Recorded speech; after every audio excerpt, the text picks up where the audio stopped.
ஆவணி மாதத்தில் எந்த ராசிக்காரர்கள் எதில் எச்சரிக்கையாக இருக்க வேண்டும் தெரியுமா? மேஷம் ராசிக்காரர்கள் வாகன விபத்து அல்லது உடல் காயத்திற்கு வாய்ப்புண்டாகும். ரிஷபம் ராசிக்காரர்கள் முதலீட்டில் தவறான முடிவு எடுக்கும் அபாயம் ஏற்படும். மிதுனம் ராசிக்காரர்கள் நெருங்கியவர்களுடன் தகராறு ஏற்படும். கடகம் ராசிக்காரர்கள் குடும்பத்தில் உடல்நிலை குறைவு, மருத்துவ செலவுகள் ஏற்படும். சிம்மம் ராசிக்காரர்கள் வேலையிடத்தில் எதிரிகள் குற்றம் சாட்டும் வாய்ப்பு உண்டாகும்.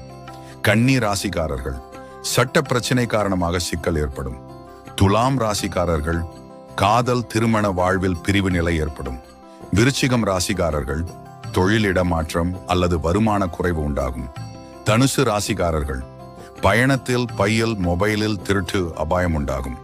மகரம் ராசிக்காரர்கள் நிலம் வீட்டு உரிமையில் வழக்கு சிக்கல் ஏற்படும். கும்பம் ராசிக்காரர்கள் நண்பர்கள் கூட்டாளிகள் துரோகம் செய்வது உண்டாகும். மீனம் ராசிக்காரர்கள் பாதிக்கும்